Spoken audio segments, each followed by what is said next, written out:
Olá pessoal, tudo bem? Eu me chamo Ramon, eu tenho 27 anos e eu moro aqui em Luxemburgo.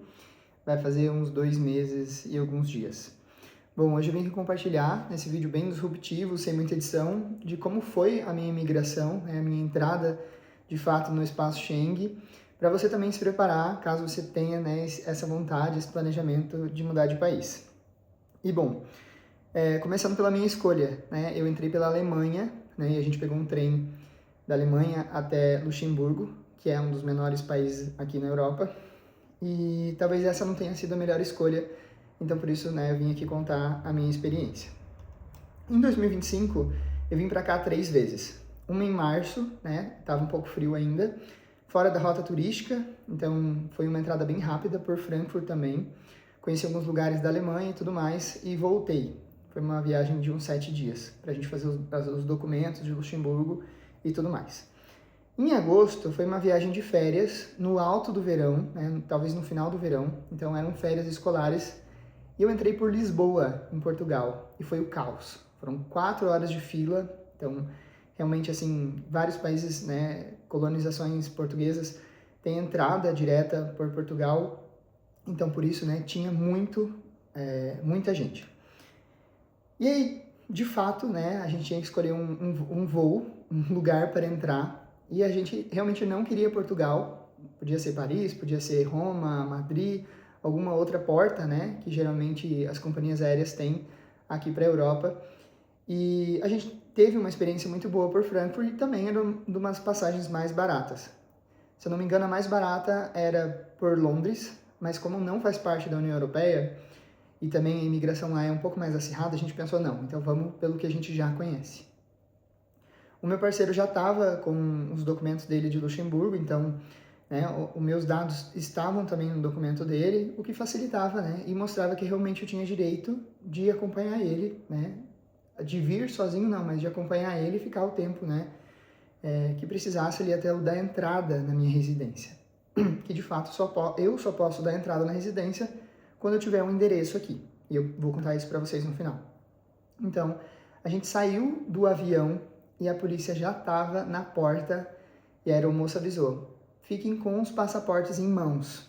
E nesse momento você já fica um pouco nervoso, Tem todo aquele planejamento e tudo mais, e você já pensa assim, puxa vida, vou ser levado para a salinha, vão me deportarem, não é isso que eu quero que aconteça.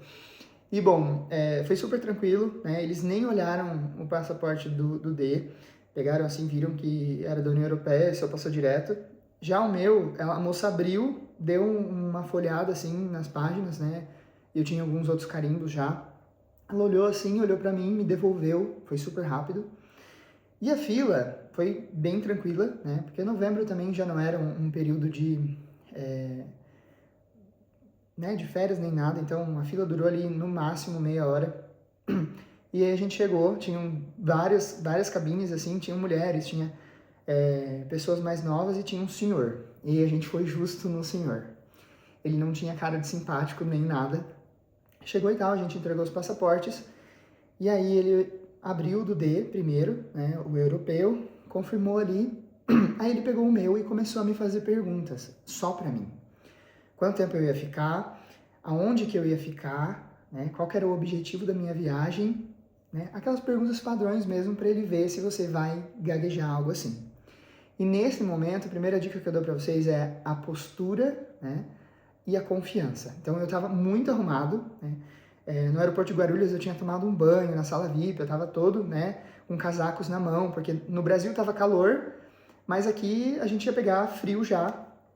Então a gente estava com os casacos na mão. Eu estava de sobretudo, estava super arrumado, então eu respondi apenas o que me perguntavam. Não adianta você chegar e falar a vida inteira pro cara.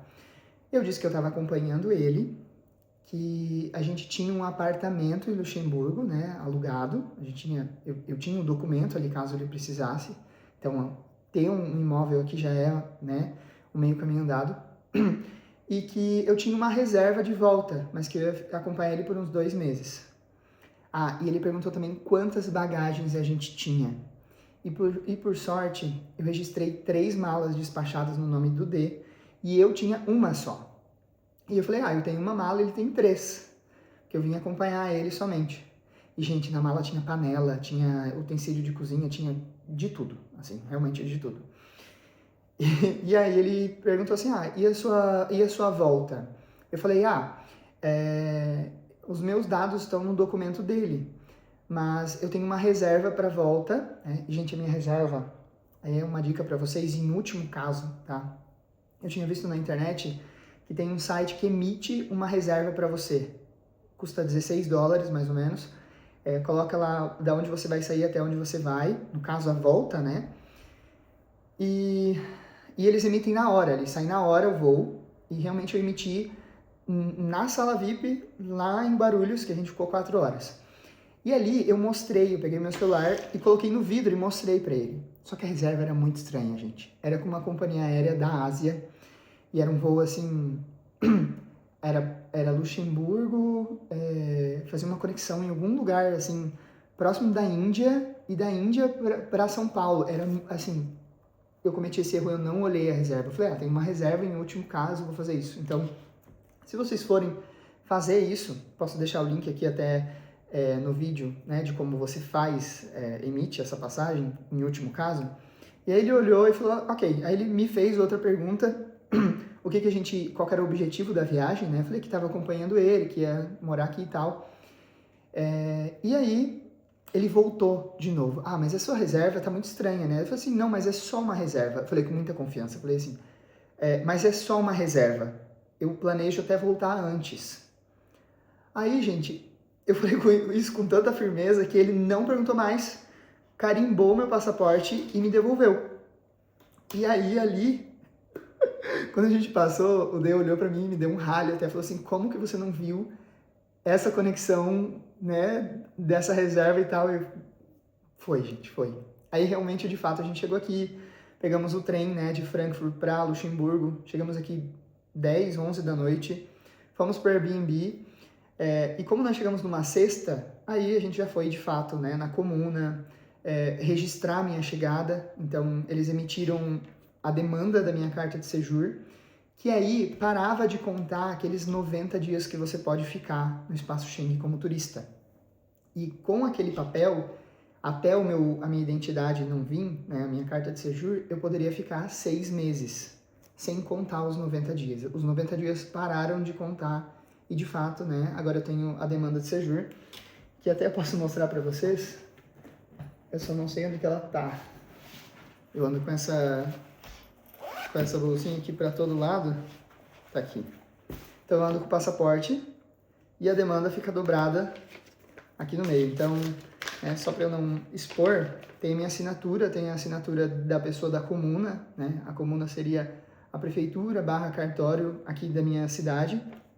Então aqui tem meus dados, aonde eu moro e o número da minha identidade nacional, que eles emitem na hora que você faz o registro de chegada. Então, com esse documento aqui, né, eu posso entrar e sair do país sem problema nenhum. Né? Então, seria isso. Caso você tenha alguma dúvida, né, sobre a minha experiência, sobre o seu planejamento, pode colocar aqui nos comentários, que eu respondo assim que puder também. Tá bom? Obrigado. E logo eu vou postar um vídeo sobre o meu primeiro mês aqui, as outras burocracias, assim como o meu registro da comuna, CNH, o que mais? Mercado, ADEM, que é uma dúvida que vocês me perguntam muito, e eu fui na ADEM ontem, que é a Agência Nacional de Emprego daqui, porque eu vim sem um emprego, né? Eu pedi demissão no Brasil e vim pra cá. Então, é isso. Até o próximo vídeo.